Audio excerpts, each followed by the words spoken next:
N, is it? Okay. Are Okay. referring to the crowd. Okay, good.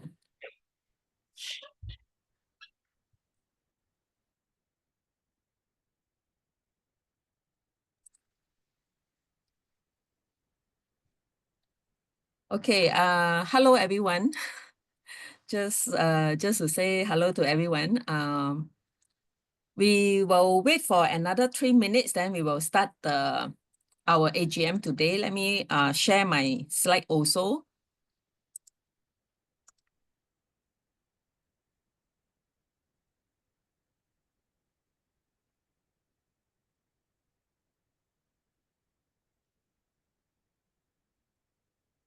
Can you all see my slide?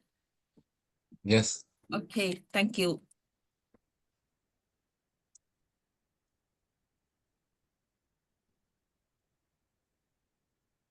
Jane, we start the FunHub first, not AGM first. Yeah, correct. So I say wrongly, so sorry. No So problem. yeah, so we are going to start the meeting with FunHub first from 8 to 9. And then from 9, we will start our AGM. So we need our members to stay for the AGM because we need we need to have enough count to run the AGM. Okay.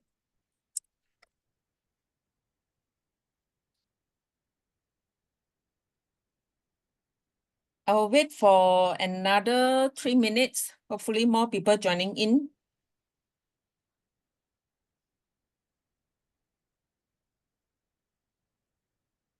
Okay, I see quite a number of members here, like Sandy and also Li Yin. Do you all mind to introduce yourself while waiting for the rest to come in? Nobody. What about Sim, Mr. Sim?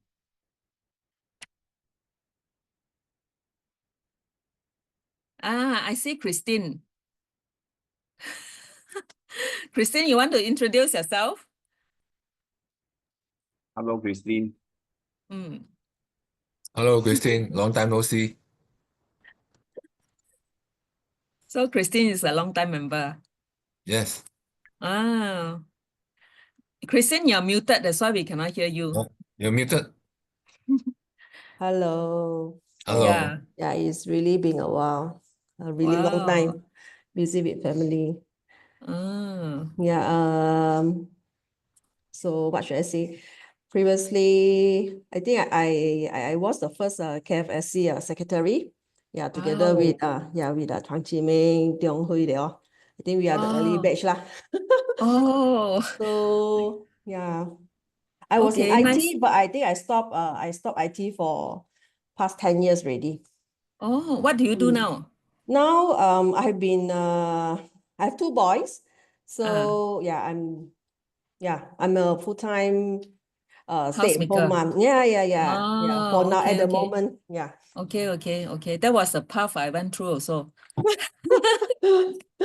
Yeah. Yeah. Normal.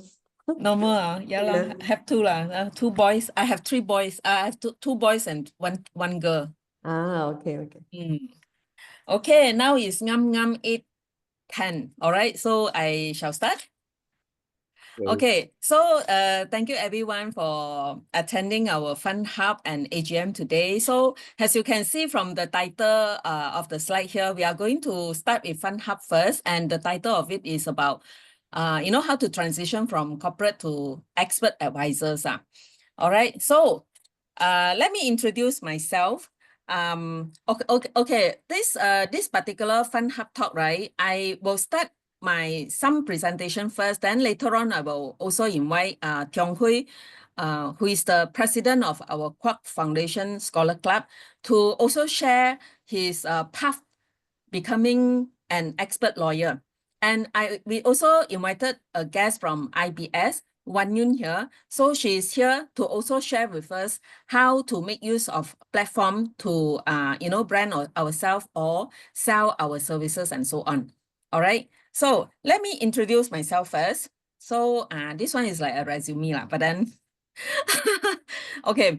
So I call myself I call myself now a AI powered strategy and business consultant. So for over 20 years, when I first, actually 30 years, I'm 50 plus years old now. Okay, so when I first started, I started with corporate world. So for about 20 years, I worked for some companies like Ogilvy, OCBC Bank, and so on. So my domain or my expertise is very much into CRM, marketing, loyalty programs, analytics, that kind of stuff. So it is kind of related to that time. Analytics is called data science. Now probably it has evolved into artificial intelligence.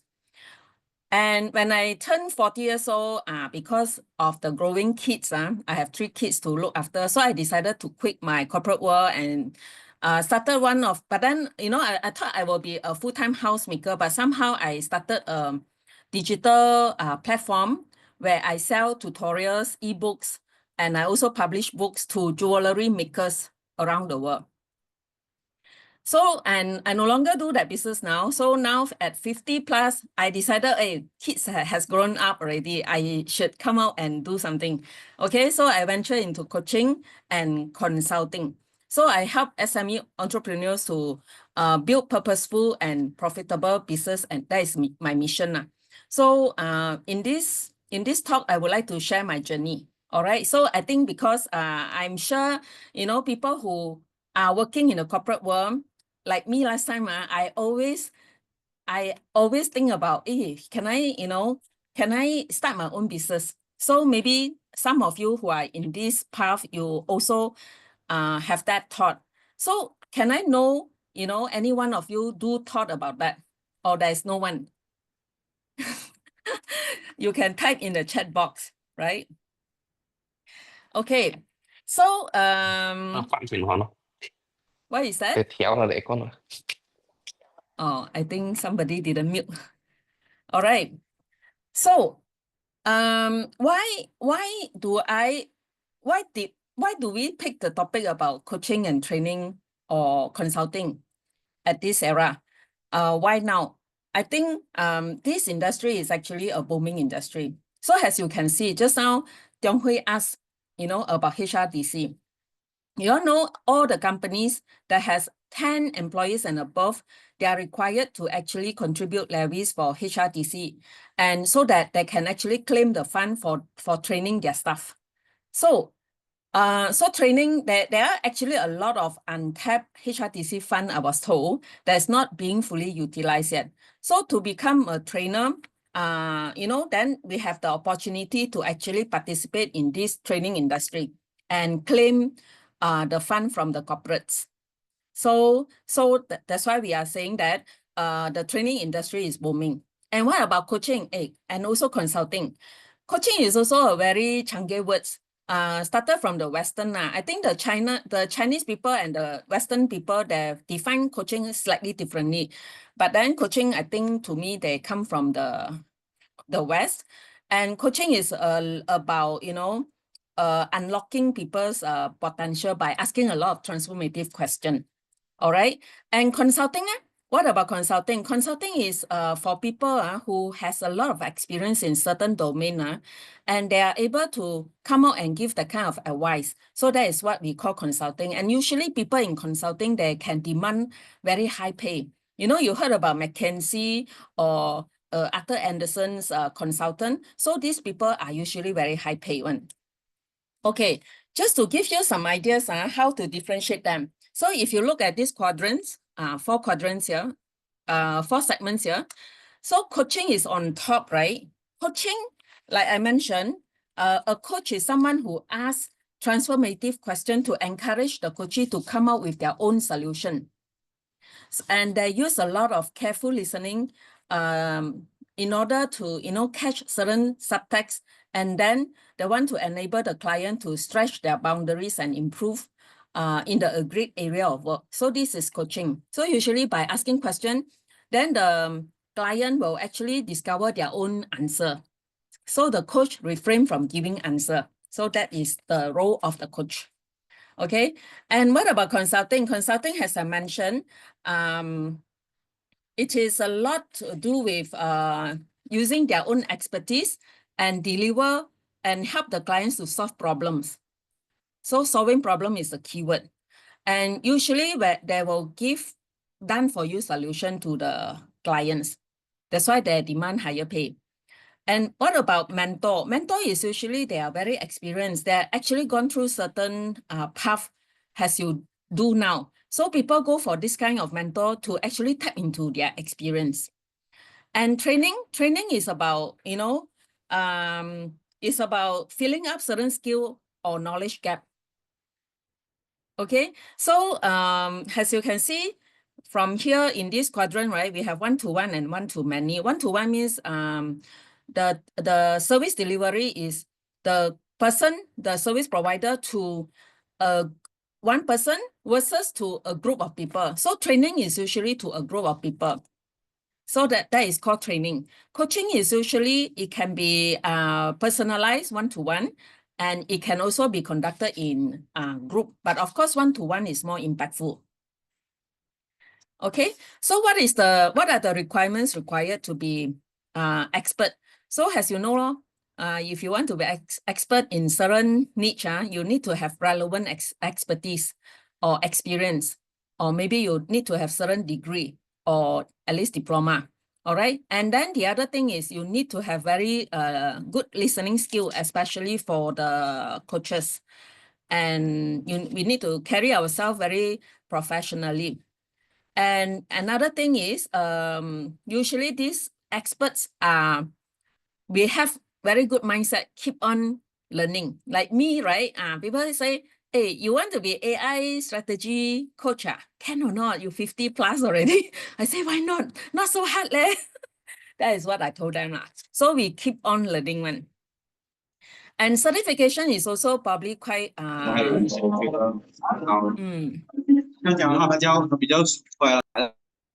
Okay, I think they are not talking to me. Okay, so certification is also highly recommended, especially for people who are starting out, because it helps us to build credibility. Okay, so that is the requirement side. But the dream and the reality, this one is to also tell you the truth lah.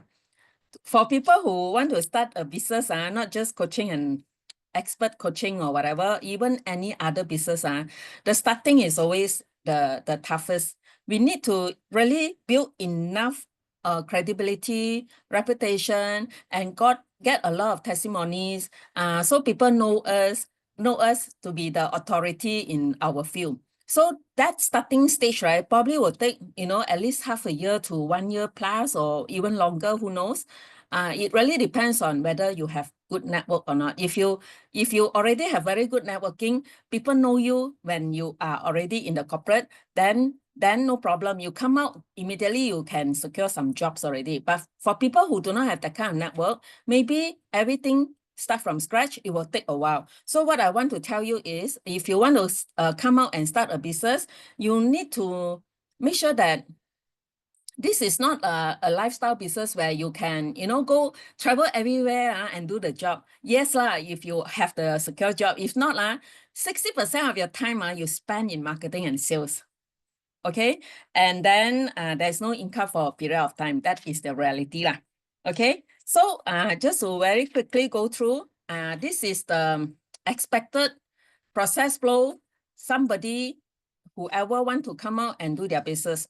So the first one is you need to first define your purpose and core value. What is your vision? Why do you want to be a coach or consultant, right? Because if you don't have a strong mission, when you hit no sales, no marketing, you will actually drop out you cannot sustain your business very fast. But if you have a very strong reason why you want to do certain thing, no matter how hard, you will try to do it. Okay, then you need to find your niche. What is your expertise? So if you suddenly want to jump into, let's say a dance coach, you don't have dancing skill, or can you survive or not? This one's something to consider. Then third is you need to design and package your signature program. So the 1, 2, 3 is related. If one do wrong, second also do wrong, your third definitely also wrong. Then you are wasting time. Okay, then you need to have a marketing plan. You need to have core message and content plan. You need to really, do a lot of marketing to sell yourself, and then build online presence. and also client acquisition. After you do a lot of online presence, also you may not get the sales. You need to know how to close sales. And then after you have sales, then we talk about scaling up your business and you start diversifying, and then you also relook into your business model, because something to be mindful, when you are a coach or a consultant, you are selling time. When you are selling time, your business is not scalable to some extent. So you need to think about that. So then also we will think about using AI and automation tool to make us superpower human. Okay, so that is the end of my sharing. And if you want to chat with me about my path, you want more sharing, just feel free to contact me, and you can, scan this thing. This is my website where I make use of AI tools. I have a little chat bot here. You can chat with me, but it's a robot version of me lah. But if you want to talk to human, just text me. This is my handphone number. Okay. Okay. Now, this is more exciting because I would like to introduce. I want to invite Teong Hooi out here to share his path to become a lawyer. Okay, so let me introduce him a bit. Or Teong Hooi, you want to introduce yourself, because I think coming from your mouth is even more interesting. Oh, okay. Hello, Yeah. everyone. Good Yeah. evening. My name is Teong Hooi. So I am actually born in Ipoh, so Orang Ipoh, and then my kindergarten I study in Penang, and then after that my primary school in PJ, then my secondary school I went back to Ipoh. This is to follow my father because he's a salesman in ICI Paints, so he got transferred. So and then I enrolled in UKM, back to Selangor State. Graduated in 1992. So earlier, first job is doing pharmaceutical sales. I mean, sell the medicine to hospital, clinic, and pharmacy. So in the science stream. And then after that, I venture into marketing, also in the pharmaceutical industry, because I find marketing very interesting. So I do not want to stop learning. So I took up diploma, advanced diploma in marketing, the UK paper. So after doing marketing, I went into marketing. Then after that, I don't think I like it so much. I switched back to sales. And then when I'm doing sales, so you got more free time. And then I was thinking that I want to do my own business. I do not want to be employed. So I study law, because in the marketing course, there's one business law paper. So in business law paper, I find it very interesting. So after that, after I finish my marketing advanced diploma, there are two routes, whether to do MBA or other thing. So MBA, that time, I don't think I can open my own consulting firm after getting an MBA. So, and then I venture into law, because the fee for MBA and law is the same. It's about 10K during my time. So I chose law because it's professional, and I think I like the subject, and I can become my own boss straight away. I can open my own legal firm. So that is why I pursue part-time study in law. And then so I left pharma to, when I was in pharma, that time studying part-time law, I was a sales manager. Pay was quite high. So after I finished my law degree, I had to do chambering for 9 months. So during that 9 months chambering, my salary actually dropped from 4-figure to 3-figure. Okay, so wake up early, 6 o'clock, take the bus because salary drop. And that time I think I have 2 children. Yeah, two kids that time. So need family support. Of course, my wife was working then. So thanks to her that she supported me while I was doing my part-time studies in law. Then after finishing my chambering for 9 months, then I joined a partnership in Cheras, and then practicing lawyer in 2005. So after that, I joined a partnership. After partnership, I came out to be on my own in 2007. Yeah, so my legal firm is Lita Associates in PJ, and I'm still currently active in legal practice. So there's a little bit background about myself. Wow, very, very interesting career shift, because I see that Teong Hooi shifted from pharmaceutical. As far as I know, pharmaceuticals people in the marketing and sales, they can earn a lot of money because the commission is quite fat one. Yeah. Yeah, true. Yeah. So I really want to know what inspire you to become lawyer? You don't like sales and marketing and the fat commission? Actually, I like sales and marketing. It's just that when I am in pharmaceutical sales, I cannot become my own boss. Because in pharmaceutical sales, if you are a pharmacist, you have the license, you can import the drug, you can sell the drug, you can be your own boss. But I'm not a Yeah. pharmacist, I'm a microbiologist, so I cannot be my own boss. So I have to work with people. And then I Oh. know that when you bosses actually earn a lot. If a boss can hire you, can pay your salary, you imagine how much the boss make. He actually make more than the employee. So that's why I ventured into law, have my own business so that I can employ people to work for me. So at the current moment, I have two staff, one who do conveyancing for me and the other dispatch to send documents for me. I'm running a sole prop law legal firm. Yeah. Okay. Very, very, very interesting. So, okay. So since you talk about running sole prop, so what I mean that was your expectation was when you become your own boss, right? You can earn a lot of money. Is that true? Based on your many years of experience? You can, Sensitive question. because when you have your own business, it's actually up to you how you want to expand. Mm, How do you want to expand your business? How you want to improve your business? How many people you want to hire? And then how mm, many people, how you want to work with other people in order to mm, expand your firm. So for mm, me, after venturing into a sole prop, then I was working for a few years. Then I think I had a partner before. She's the one who requested to join me. So I said, okay, you come and join me. Then we have our terms and conditions. Then after that, one day she said she want to leave. So I said, okay, you leave. So it's not so easy, working with people, especially in partnership. And then it depends on how you want to expand your company. So for me, it's a blessing in disguise. It's just that I'm so proud and my minimum staff, I only have two. So when COVID hit, so I'm not badly hit. I still can pay my staff. And thanks to the government support, that time I think government pay for some of the salary for a few months for the staff. So I applied for that. So the government helped me to pay the salary for my staff for a few months.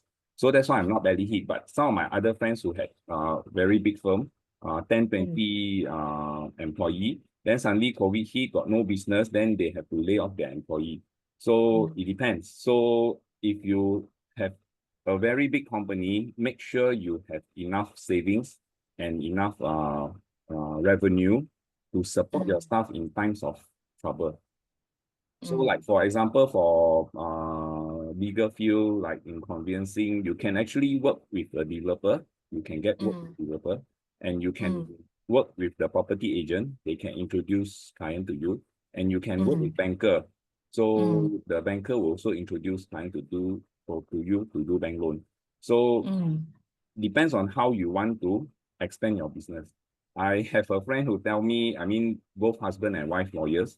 So they are doing very well. They graduate same time with me, but they got a after 5 years, 6 years, they got a bungalow, they got Alpha, they got Mercedes, they got BMW. But the wife was complaining to me, the husband every time, doing entertainment. They have to entertain the banker, they have to entertain the real estate agent, they have to entertain the developer. So no time to spend at home. And he keep on drinking, so she's worried about his health. So it depends on how, you want to expand your business, because you are the business owner, you make the decision. So like for me, I keep it simple. I spend more time with family, my children, and also do volunteering work. Yeah. So you got full Yeah. control if you are Yeah. a business owner. Yeah, I think that is a very good point because there is no point doing a business without life, Yeah. right? Right. Yeah. So, can you share a meaningful challenge or moment that shaped your approach to law or advising clients? Okay, like I mentioned just now, I wanted to have my Mm, own business all this while, mm, even when I enrolled into university. So in pharmaceutical, I cannot. So the only other option is to do law, then I can have my own business. But the biggest challenge is when I do part-time studies. So that is a very big challenge. Tuesday, Thursday after work, I go for tutorial from 7 to 9. mm, Okay. And then Saturday lecture mm, 2 o'clock to 9 o'clock. Sunday lecture 9 o'clock in the morning to 5 o'clock. So there mm, is no weekend. And on mm. top of that, Tuesday, Thursday, I have to study until 9 o'clock. So it Wow. is a very challenging time. And thanks to the family support that time, my wife is considerate. She allowed me to continue to study on and also to take care of my young children during that time. So it's a Yeah. challenge lah, but thanks to family support, you know, you will make it. Yeah.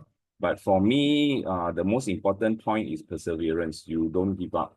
Once Yeah. you have stepped foot on it, then you continue to finish what you intend to do. Mm. Okay. Yeah. Yeah. The family support is really important. I remember your wife is Michelle, right? Yes, correct. Yeah, very nice lady. Yeah, okay. So, from your experience, do you see lawyers just as a legal expert, or can they also serve as advisors in business or coaching? Okay, for a lawyer, of course, when you start off being a lawyer, you are a junior, you do not have much experience. Like for me, Mm, I've been in practice for about 20 years now, so the experience is there. So normally we will advise our client what to do. So like for me, I do all sorts of law. I do conveyancing, I do civil litigation, I do criminal litigation because I am alone. I'm the only lawyer. So I do everything. But some of my mm, friends, they only do family law. So sometimes they call themselves family law expert. So they will give advice on family law. So when you can give advice, then later on you can give talk in the Bar Council or the Selangor State Bar, or like our platform here in KFSC during FunHub, you can give a talk on family law, family matters, or you can give a mm, talk on probate matters. So from there on, you move on to a little bit of coaching and consultancy. And of course, when you do corporate law, you know, you have a lot of corporate agreement, shareholder agreement, takeover, mergers, acquisition. Then you can become a consultant to this company as well when they want to do mergers and acquisition. So you will move up your ladder lah. So see where is your dream, what you want to do, what you want to pursue. So stay focused, you will get there after a few mm, years of experience. mm. Okay, okay, very good. So for those who want to start out to be lawyer, what would you advise them to do? Lawyer, of course, you need Uh, to love law. You need to read. You really need to read a lot. So you mm, need to love law. And also in all other degrees subject, I think there are some subject that you like, some subject that you don't like. But in mm, general, you must love law. So even in law, there are some law subject that I don't like that I have to take, no choice compulsory. So I score not very well in those subjects. But those subjects that I like, then you can score very well. So pursue it. If you think that you want to do law and you have interest in law, then you pursue, because law can open up a lot of doors for you. It's very wide. It's needed mm, everywhere. In every mm, business entity, mm, you need a lawyer. Just a mm, simple agreement, you need a lawyer. People mm, don't pay you, you also need a lawyer to send them legal fee, legal letter of demand, you know, to get back your fee for bad debts. And then you have your employment agreement. You need a lawyer also for your employment agreement. So lawyer is needed everywhere, so you can venture into a lot of places. Yeah, so if mm, you want to do criminal, you can do criminal law. But at the end of the day, after 20 years of practice, I think for me, the most important is to help people lah. Because we are in the mm, service industry. So mm, people are in trouble, people do not understand, they will look for a lawyer. So for me, it's not mm, so much of, you know, earning big bucks and earning the big money. Because my children are all grown up now, so two are working and one is still studying, and that one also under PTPN loan. So I'm quite flexible with money lah. So I'm thinking of more of after 20 years in practice, I think I help people more lah than earning the money and making big bucks. Wow. So you are really into a very purposeful business now. So I wanted to describe Teong Hooi has, you know, when I first saw him, he was having long hair, very rugged look, and also a bit fierce. But then I realized he has a very kind heart. The fact that he's servicing in Quad Foundation Scholar Club, right? And he is one of the major shareholders who took up most of the Guppies students and mentor them. Wow, I think he is really having a good heart. Yeah. So yeah, so that's why I want to come out with a phrase to describe you better next time. Thank you. Yeah. Okay. If someone want to pivot from law to become a legal consultant or educator, what advice would you give? This one I asked already. Yeah. But Yeah, I can okay. elaborate, but I can elaborate Yeah, further. can. Like I said, let's say Yeah. if you are interested in family law, you do a lot of family law. So you can become a speaker, or you can become a lecturer in university, because university they actually like practicing lawyers to go and teach because they are more practical. So it's not just theory. But not many legal practitioner actually go back and teach, because money is better when you practice than you, and then you teach, you have to take some of your time out, you know, after work, 6 o'clock to 9 o'clock, you go back and teach. So it's additional hours for the lawyers. So not many lawyers are willing to teach when they're in practice. But yeah, so that is how you can move one step up from being a practitioner lawyer to become a speaker, to become a lecturer. And then later on, maybe you can become a coach or a consultant to, like I said, consultant to the corporate. You can, yeah. Yeah, okay. Thank you so much for Teong Hooi sharing in his thank journey you. to become a lawyer, and also his advice for people who want to pursue the route of the legal advice career path. Yeah. Okay, so thank you so much. And now I would like to invite oh yeah, by the way, just you know, I'm sure Teong Hooi would welcome people to look for him for legal advice, free and paid. Free advertisement. Yeah. But So don't just worry. call him. Yeah, don't worry. I don't charge by the hour, so I give free legal advice. Yeah, so good. Okay, so yeah, just jot down his contact, and then you know, chat with him offline, and especially for those who want to seek career advice as well. All right. Okay, so now I would like to invite another guest, Wan Yun in Chinese, to actually share a digital education platform for expert. So let me invite Wan Yun up here. And Wan Yun, I have helped to put down your CV into this PPT, but I think I would like to invite you to introduce yourself. Yeah, it would be more interesting. Yeah. Thank you, Jane. Thank you, everyone, and thank you, Quad Foundation, for inviting me. Hello, everyone. My name is Wan Yun. Currently, I'm the Deputy Director of IBS Education Platform. Previously, I actually carry with 12 years of experience as a personal assistant to various industry of CEOs. Being the next to person of a top leader, I think it really sharpened my mind, and I built quite a lot of different expertise in business strategy, while seeing how my CEOs making decision involved together in all the management meetings, handle all the stakeholders, and also my executive coordination. Also, actually, I did one of my part-time also. I'm not like lawyerly. His part-time is study. My part-time is actually making business by being a wedding planner and corporate event organizer. That's my passion, because I graduated as a communication student, degree in communication. But and there I in a PA, not in PR.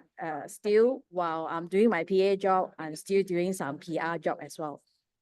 So this is, and then eventually I venture myself into education industry.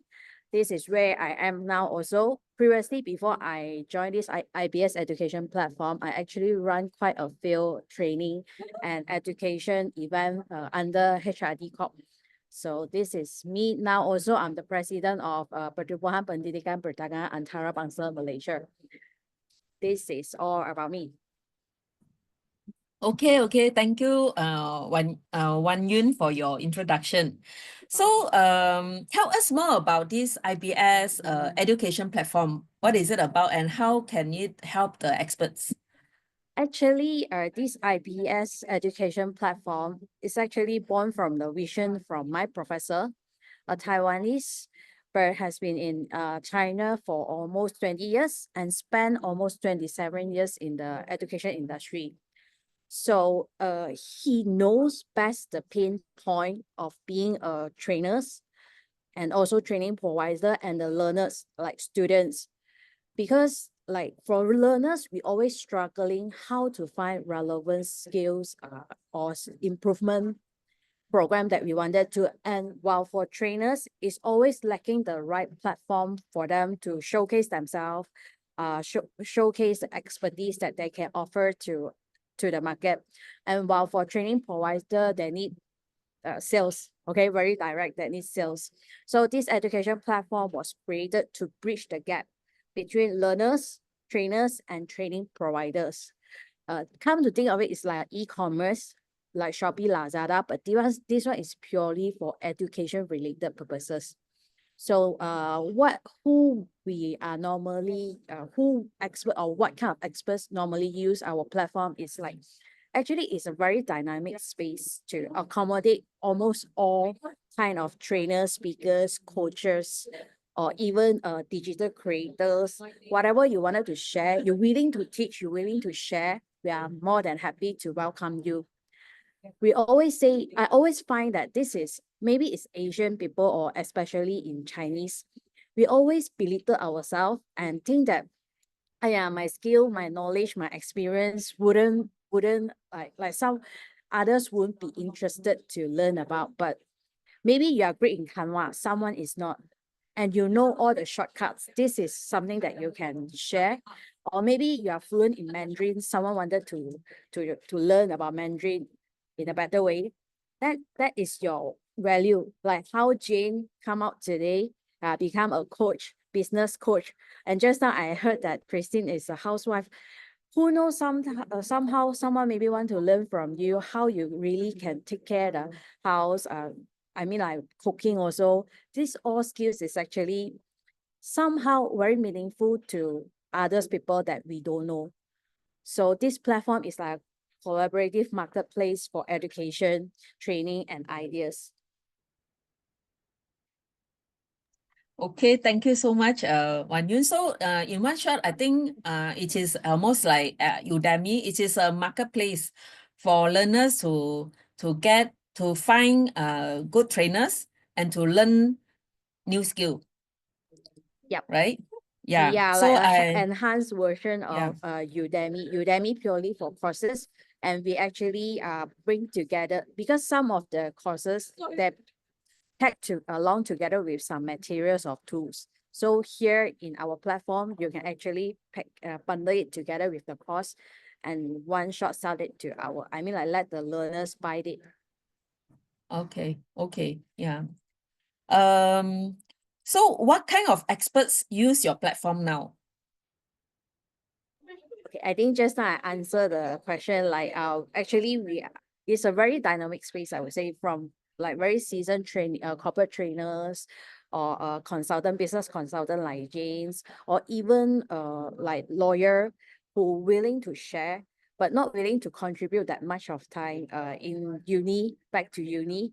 They can actually record their videos and then upload it in our platform and start to earn passive income. Because to me and to our professor who really built this platform, we always find that even as a coach, trainers, or speakers, It's actually you are earning active income through what you have in a day, 24 hours. So why not we really expand your income by just record what you are doing, like what you're willing to share with others, the knowledge that you're willing to share with others. Then one time record, you can start it multiple times. Like people also can learn at their own pace whenever they like. This is like a win-win situation for the learners and the trainers as well.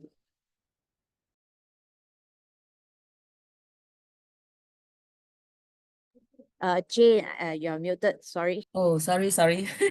Okay, so my next question, how does the platform help professionals build credibility and visibility?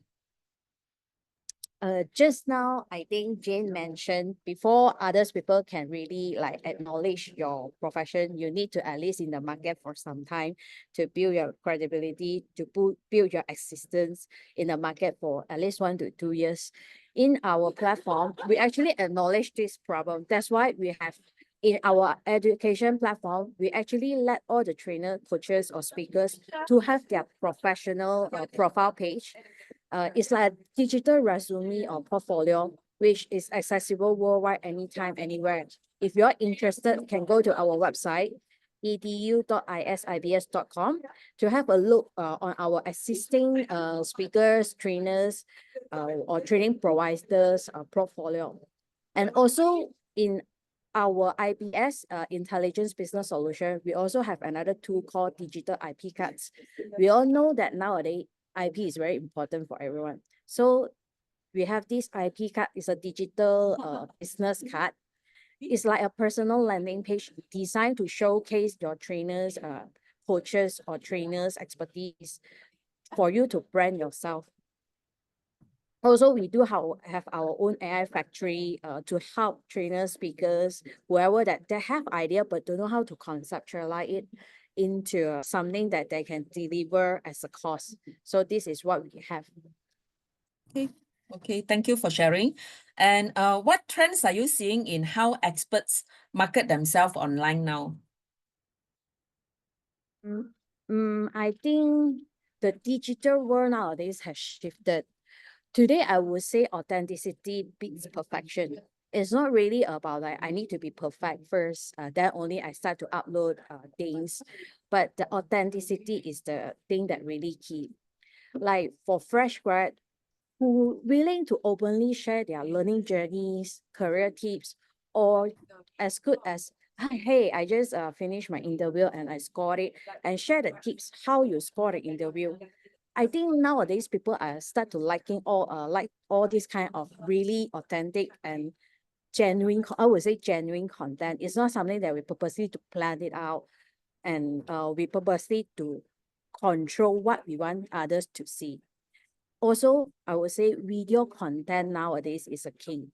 Whether it's on TikTok or Instagram Reel, or just a quick YouTube short form video content is the fastest way to reach and engage the audience, because we are really no longer like paper and pen time now. Every day, the most important that we will bring out is our handphone. Without handphone, we won't go out from our house. Even you can go out without your wallet, but not the handphone. So really the digital world has switched. So I think it's key for you to start to make yourself presence in front of everyone in social media platform. And this is why in IBS, Intelligence Business Solution, we have so many different tools and AI to support. We nearly all of our services, we have AI integrated in it. So this is the thing that I need to say, be real, be bold, and just start to share insights, whether it's just as simple as, hey, I already scored my interview today, or I successfully to cook this recipe without fail, because someone out there needs exactly what you know. You won't know. Your value might be very meaningful to someone else. Okay, very interesting sharing. So I imagine that the training platform now, I see another trend is they are using AI profiling also to profile, not to say score, to profile the trainers and also the learners, and then they match them with the right course. So I think that is also a very interesting thing. And then of course with the AI tools, one trainer when they record one video in one language, and in few minutes, maybe half an hour, I'm not sure how long, that same person, the content can be translated into few languages and distributed into the worldwide audience. So I think this is also another trend coming up. Yeah. So anyway, I think this is a very interesting changes coming, and I hope everyone here who are hoping to become an expert also, brand ourselves as a trainer, because I think branding as a trainer is a way to show visibility as well. Yeah. Okay, so now I would like to open the floor for any question you may have. You feel free to ask your questions. You can type on the chat box, or just open up your just unmute yourself and speak on the mic. Okay. While pending for your question, I would like to show you this is the last slide. If you want to join the IBS Edu platform, you can scan the QR code. And then, just go in and take a look and explore it yourself. And any question you can ask Wan Yun. Wan Yun, I forgot to put your phone number here. You can just, maybe tell us your phone number if this is okay with you. Yeah, sure. My phone number is Mm. maybe I can type in the chat Yeah. to everyone. And if you have something, I always mention this to everyone that I met. Actually, everyone have idea to share. They have different knowledge, different experience that can actually benefit to others. Just that they don't know how to start. If you have this idea to start, share your content, share your value to others, come to talk to me. We will show you, we will guide you step by step how to develop your course and how you can start to make this as your passive income. I really tell you, it's a passive income, because you just record it for once as a video, and then you just upload to our platform. Whenever people interested in your program, they just buy, and then they will learn at their own pace anywhere, whenever they like.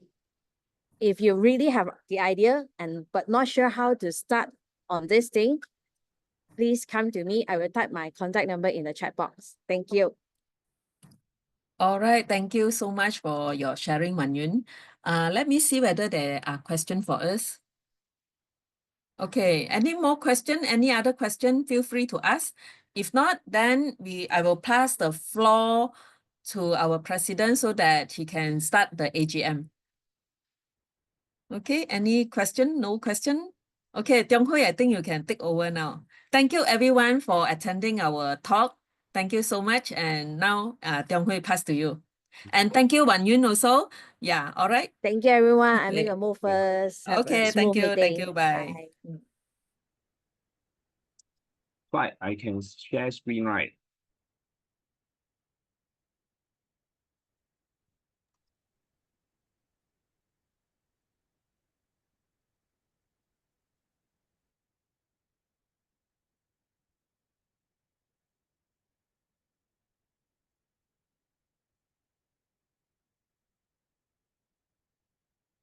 Can you all see the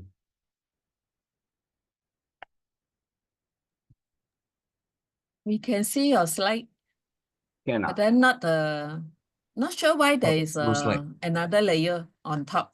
how do I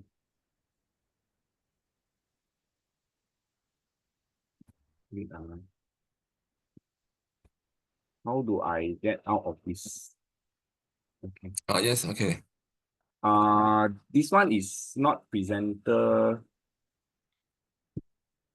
You go to slideshow, slideshow. presenter view. That's why just now I click presenter view, then you come out with that box there. Try again. Okay. Okay, yes. Yeah. So welcome everybody. So we will start with our annual general meeting. I'm Teong Hooi, the president of KF Foreign Club Malaysia. So we shall start So a bit of rule today. So display name format, please rename yourself in Zoom using the format full name membership type. This is for attendance and to make sure that we have enough quorum. Please mute your microphone during the AGM and Q&A. If you have any question you wish to speak, you may raise your hand using the button at the Zoom platform, or you may type your question in the chat box. Okay, so these are some of the rules for the AGM for tonight.